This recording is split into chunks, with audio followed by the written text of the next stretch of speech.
तो दोस्तों स्वागत है आपका एग्जाम समाधान में। और आज की वीडियो में हम देखेंगे जीके के 10 क्वेश्चंस और आप देखें कि आपके इसमें कितने मार्क्स आते हैं। ज़रूर आप बताएं, कमेंट बॉक्स में बता सकते हैं, नहीं तो आपने एक नोटबुक में एक जगह पे अपने मार्क्स लिखें और देखें आपके कितने मार्क्स आते हैं। तो पहला प्रश्न जो है वह है कि पुर्तगालियों ने भारत में अपनी पहली फैक्ट्री कहाँ खोली थी। तो इसका सही आंसर हमारा होगा ए, कोचीन में खोली थी। अब कब खोली थी, इसके लिए अगले क्वेश्चन की ओर बढ़ते हैं कि पुर्तगालियों ने अपनी दूसरी फैक्ट्री कब खोली थी। तो अभी तो पहली वहाँ खोली है, तो दूसरी कब खोली थी। तो यहाँ पे आपके पास 4 ऑप्शन है और सही ऑप्शन आंसर जो होगा हमारा वह होगा आंसर डी, मीन्स कि 1505 में पुर्तगालियों ने अपनी दूसरी फैक्ट्री खोली थी। अब क्वेश्चन ये आता है कि पहली कब खोली। तो पहली इन्होंने खोली थी 1503 में, और कहाँ खोली तो आपने देख लिया, कोचीन में खोली थी। और अगर मैं थोड़ा सा एक सीक्वेंस बताऊं तो 1502 में कौन आता है, वास्को डी गामा भारत आता है। 1503 में पहली फैक्ट्री खोलते हैं और 1502 में दूसरी बार आ रहा होता है। बाकी 1503 में पहली फैक्ट्री खोली, 1505 में दूसरी फैक्ट्री खोल दी। और अगर आपको पता है कि वास्को डी गामा ने भारत की खोज कब करी तो ज़रूर बताएं। आगे नेक्स्ट क्वेश्चन की ओर बढ़ते हैं कि डचों ने अपनी पहली फैक्ट्री कहाँ स्थापित करी थी। तो 4 ऑप्शन आपके पास हैं, इसमें से बताना है आपको कि डचों ने भारत में अपनी पहली फैक्ट्री कहाँ स्थापित करी। तो यह करी थी सी, मसूलीपट्टनम में, जो कि आंध्र प्रदेश में पड़ता है। चलो अगले क्वेश्चन की ओर बढ़ते हैं, जो कि है हमारा 4th क्वेश्चन कि डचों ने अपनी पहली व्यापारिक फैक्ट्री कब स्थापित करी थी। वो तो कहाँ करी, सेकंड है कब स्थापित करी थी। तो यह जो स्थापित करी, देखो 4th का आपका होगा सी, बिल्कुल सही, मीन्स कि 1605 में डचों ने अपनी पहली व्यापारिक फैक्ट्री स्थापित करी थी। ओके, चलो आगे की ओर बढ़ते हैं, जो कि है इटली की गंगा किस नदी को कहते हैं, किस नदी को जानते हैं इटली की गंगा के नाम से। तो ये जानते हैं हम पो नदी को, ठीक है। और टाइबर नदी की बात आती है तो इटली टाइबर नदी के तट पर स्थित है। आगे की ओर बढ़ते हैं, जो कि है 6 क्वेश्चन, भारत जापान व्यापार प्रारंभ करने का श्रेय निम्न में से किसको जाता है। मीन्स कि किसने भारत जापान व्यापार जो प्रारंभ करा था उसका श्रेय किसको दिया जाएगा इनमें से। तो आपको बताना है 6 का आंसर। तो 6 का आंसर होगा ए, पुर्तगालियों को, ठीक है। पुर्तगाली ही भारत में तंबाकू और प्रिंटिंग प्रेस, ठीक है, ये सब लाए थे। तो आप इसको देख सकते हैं। अगला है वेदरा का युद्ध कब हुआ था। तो भैया वेदरा का युद्ध कब हुआ था, पहली बात तो यह आना चाहिए कि वेदरा का युद्ध किस किस के मध्य हुआ था। तो अगर आपको पता है तो ज़रूर बताएं।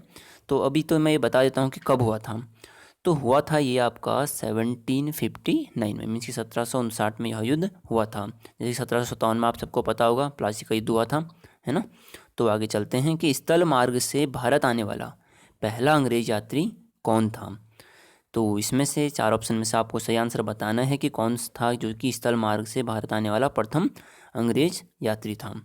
तो 8th का आपका हो जाएगा बी, जॉन मिल्टन हॉल। अगर बोला जाएगा कि वैसे मतलब जल मार्ग से या समुद्री मार्ग से कौन आया था तो कौन होगा। तो समुद्री मार्ग से भारत आने वाला जो पहला व्यक्ति था वो थे कैप्टन हॉकिंस, है ना। कैप्टन हॉकिंस ने, ये हेक्टर मीन्स कि रेड ड्रैगन जो इनका जहाज़ था उसमें बैठकर आए थे, है ना। और उतरे कहाँ थे तो गुजरात के सूरत में वहाँ पे उतरे थे। तो आगे बढ़ते हैं, फ्रांसीसियो ने अपनी पहली फैक्ट्री कहाँ खोली थी। आपको बताना है कि फ्रांसीसियो ने अपनी पहली फैक्ट्री कहाँ खोली। तो यह खोली थी कन्नूर में। कहाँ खोली थी, कन्नूर, बी ऑप्शन इसमें बिल्कुल। एक मिनट आपको बताऊंगा कि फ्रांसीसियो ने अपनी पहली फैक्ट्री कहाँ खोली थी ना। हाँ तो सॉरी, इन्होंने खोली थी सूरत में, ठीक है। सूरत में इन्होंने पहली फैक्ट्री खोली थी। अब देखो फैक्ट्री खोल तो दी, तो खोली कब। तो इन्होंने जो फैक्ट्री खोली थी अपनी पहली, वो खोली थी 1668 में, ठीक है। सूरत में खोली, 1668 में पहली फैक्ट्री इन्होंने खोल दी। अगर बोला जाए दूसरी फैक्ट्री कब खोली थी तो 1669, मीन्स कि इसके 1 साल बाद खोली थी। और कहाँ खोली तो मसूलीपट्टनम में खोली थी। तो इतना आप इसमें याद कर लें। तो नेक्स्ट क्वेश्चन की ओर बढ़ते हैं कि प्रथम कर्नाटक युद्ध कब समाप्त हुआ था, या जो प्रथम कर्नाटक युद्ध था वह किस संधि के तहत समाप्त हुआ था। तो किस संधि के तहत समाप्त हुआ था ये जानने से पहले हम देख लेते हैं कि यह जो मतलब पहला कर्नाटक युद्ध हुआ था ये कब हुआ था। तो 1746, 1746 से 1748 तक, ठीक है, 48 तक यह पहला कर्नाटक युद्ध हुआ था। और यह जो समाप्त हुआ था वह हुआ था एला सापल की संधि के साथ, ठीक है।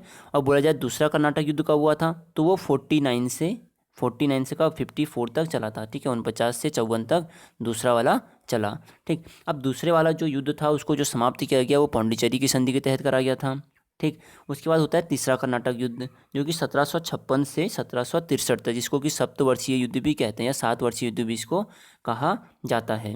और यह जो समाप्त हुआ था वह पेरिस की संधि के तहत समाप्त हुआ था। तो दोस्तों करते हैं आज की वीडियो को यहाँ पे समाप्त। बाकी जितना हो सके वीडियो को फैलाएं और अपना मार्क्स, अपना अंक, अपने मतलब कि अपने आप को करें कि आपके कितने मार्क्स आ रहे हैं, क्या आ रहे हैं, अपना आकलन करें। बाकी आज की वीडियो यहाँ पे करते हैं टाटा बाय बाय। आज की वीडियो को मिलते हैं नेक्स्ट वीडियो में। जय हिंद, जय भारत।